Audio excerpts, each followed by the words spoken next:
Alex Kurtzman, there you are, as I live and breathe. How you doing? Hello. Hi, Michelle. How are Hi, you? good, thank you. How are you? I'm great. I get to talk with you guys. First of all, I have to start with Alex and say, we need another season of Scorpion. I agree with you. I agree with you, Tony.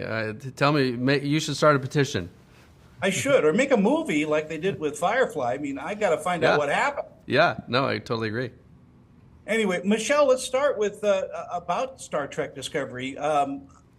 What a brilliant series this is, and as a producer, as an executive producer for the series, what is your job other than just trying to herd cats? Well, herding cats is a lot of it. My job is, along with Alex, we're looking at what should the story be for any given season, what is the journey of our characters in that season, making sure that we're keeping it in the world of Star Trek, that we've got those thematic elements that resonate back to the original series, because that's the DNA of all Star Trek. So it's a lot of that in the storytelling, and then, of course, making sure that the episodes are executed to our standards, which we've got wonderful, wonderful directors and crew who do that, making sure it all stays on budget. So there's a lot involved, and hopefully at the end of the day, the audience doesn't feel any of that. Hopefully they just feel the wonderful story, and it all comes through, and they're not thinking about how the cake is baked, as it were. Well, it's if you know how the cake is baked, it's still a good cake. Fair enough. Alex, you've been with Star Trek for a long time, and you've seen changes in how it's produced and all of that. Talk to me a little bit about that. Was it magic when you first joined the universe? Absolutely. And yeah, it's a little weird to think about how much Trek I've actually been a part of now, because it still feels like it's my first day on Trek. But it's been wonderful, and I think it's this absolutely joyful world to play in for everybody involved. One of the things that I love the most about doing our shows is that everybody on the shows, from the writers to, our prop master to our cinematographer, everybody in every department is there because they love Star Trek. They're genuine fans of Star Trek. And to get to do this, it's like you get to, go to the toy store every day and play. What is going on with the final season? How do you feel about it? I feel great about it. I mean, it's so funny because I think the final season asks these really big, essential questions that feel very appropriate for a final season. I think Michelle and the writing staff and all the amazing crew and directors did an incredible job telling the story. So I think fans are going to be really satisfied by it. I know they will. I'm sorry our time is so short. I have another 500 questions, but all the best and congratulations. Thank to you. everyone. You Thank you too. so much. Bye-bye. Bye.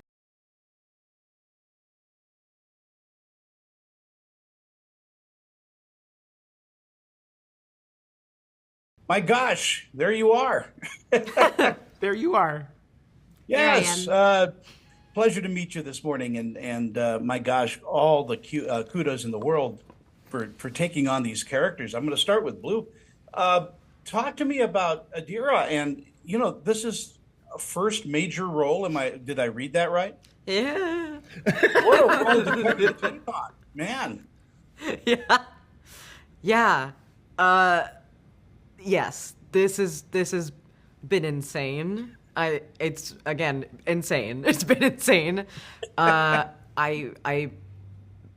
have never stopped being grateful for how crazy this entire process was, and to be able to walk into something so special, and a family that was already formed, and just the best group of people that you could ask for, and getting to play a character that I love so deeply and connect to so deeply. I really don't think I could have gotten any luckier than that. So it still feels insane to think about that, and especially thinking about those first few months working and stepping into this. I felt like I was not conscious. Yeah.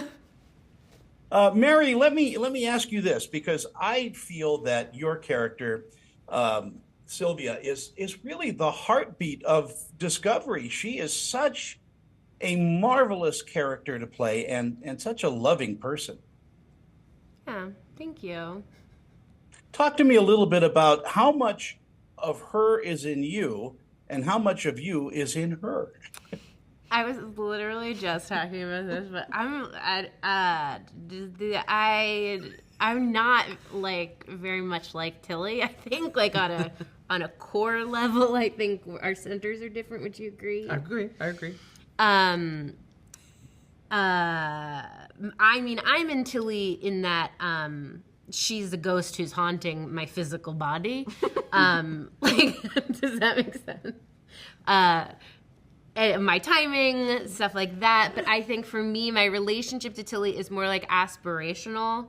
I think she's just like a really sweet, kind-hearted, other-focused person in a way that that I think is like lovely, and I would like to be more like that. But I think we're very different. But that is kind of what makes it interesting to play her, if that makes sense. Yeah, she's very Shakespearean in my opinion. I Really? don't know. Oh. Yeah, I feel like you know that character from other plays. Wilson, talk to me a little bit about Dr. Culber. I mean, that's a deep character as well, deeply caring. Yeah. I don't know what to say. I mean, I've said this before. He is an idealized version of who I long to be, right? This person who leads with his heart, who can always manage to see the humanity in the other person, even if they're diametrically opposed to everything he believes in. I'm really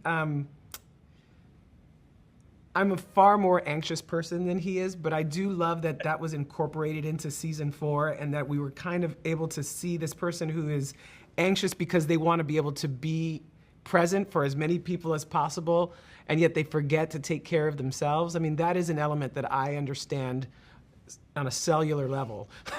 So it was also one of the most difficult scenes for me to play because it was so on the nose. Like we were shooting that during the year of COVID, and so my anxiety was through the roof. And so to play anxiety while you are anxious, it's actually a lot harder than one would anticipate. But he's who I wish I could be on a daily basis. What a great statement to have. Our time is so short. I have to say goodbye, but congratulations on the final season and everything that you do in the real world as well. You guys are just terrific. Thank you. Thank you. Thank you.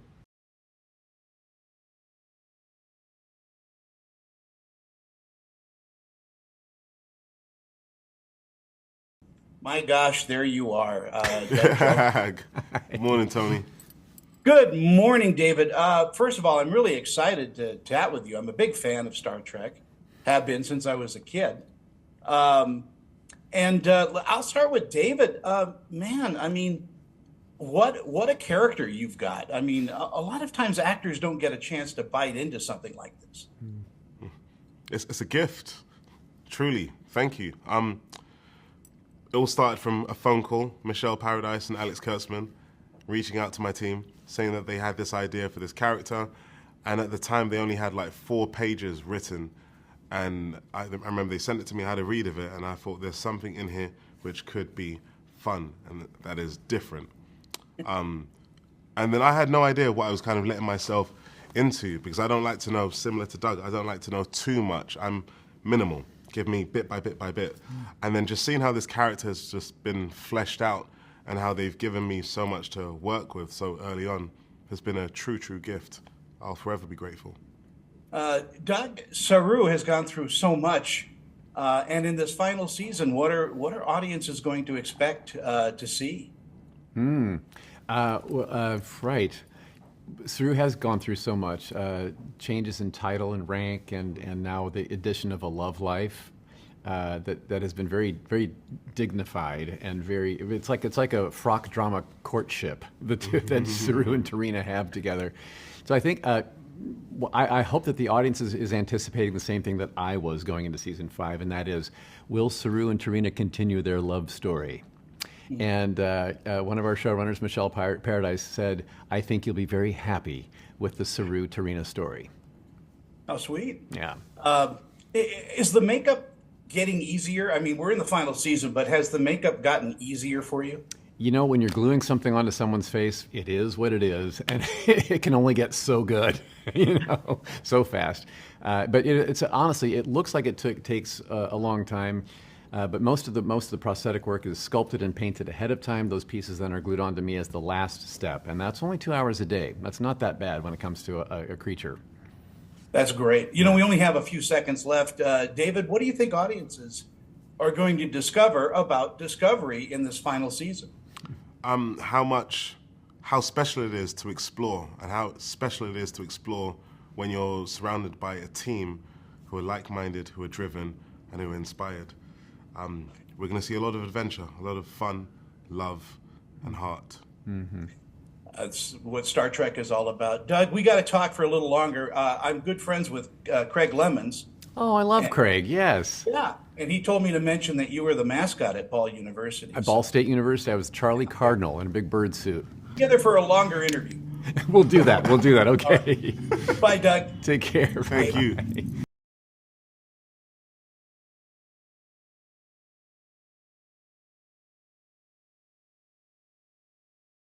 Sonequa, my gosh, there you are. Hi. Oh my goodness. It's so nice to meet you and talk with you. It's so nice to see you. I missed you on the last set of interviews that we did for Star Trek Discovery, but I'm glad I've got you for this, the final season. No, that's right. So much to really talk about in a few minutes, but my first question is, obviously you're going to miss Michael. Yes. Yes, I am. Do you take a piece of her when you leave? I think so. I think when you're doing it right, you do. I think when you're approaching the art in the right way, and I think I can speak for all of us when I say this, I think that all of us are going to take some pieces of these people. It's not what you bring. It's not solely what you bring to this character. It's not solely what you imagine or what you bring to life, but it's also the life that these characters put back into you. And if you allow it, if you engage with it, then you can expand and grow and learn and change right along with the character because of the character. So I will miss Captain Michael Burnham, and I have learned a great deal about being a woman, a leader, a Black woman, a mother, a wife. I've learned so much from being this character. I'm so grateful. And her character resonates. I mean, all the way from the 22nd or 23rd century to our time back in the past, Yes. because she is quite a my gosh, what a force she is. Oh, thank you very much for saying that. And it was this, we found this synergy, right, with all of us, with the writers and the cast and the crew as well. But, we developed and created these characters together, and none of it happened in a vacuum. I've said that a lot lately. We all did it together. We poured into each other. We dug the gold out of each other, not just in front of the camera, but behind the camera as well. Do you enjoy going to the conventions and meeting fans? Oh, it's one of my favorite things. It's one of my favorite things because it's not something that is guaranteed to you, right? It's not promised to you in this industry. You don't usually get to do that. But because this is the sci-fi genre and because this is Trek especially, we have this entire world available to us where we get to connect with people, where you get to see why you're really doing it and the impact it's really making. It's one of my favorite parts. It is a gift. I thank God for it all the time. And that will continue. And would you think the Michael character will appear every so often in other Treks? Man, I hope so. We went beyond any Trek where any Trek has gone before, right? We went to 3188. But I do think that Starfleet Academy is set in the same timeline. So there's all these opportunities, right? I think the door is open. I think every single one of us would be down to come back. It'd be great. In our final moments, what do you think audiences are going to take away from the final season of Star Trek Discovery? Oh my goodness. Well, I think I think it's gonna be a really full experience for them. I think they're gonna feel everything. It's gonna be a roller coaster of emotions for them. But what we hope is that it makes them proud. We hope that it brings them peace. We hope that it challenges them in the best ways and makes them a little happy too. Thank you for your time. You are such a brilliant actress, and I want to see you do a lot more. So God bless you, and have a great day. Oh, thank you for that blessing. I'd say the same to you, and thank you for that compliment too. Good to talk to you.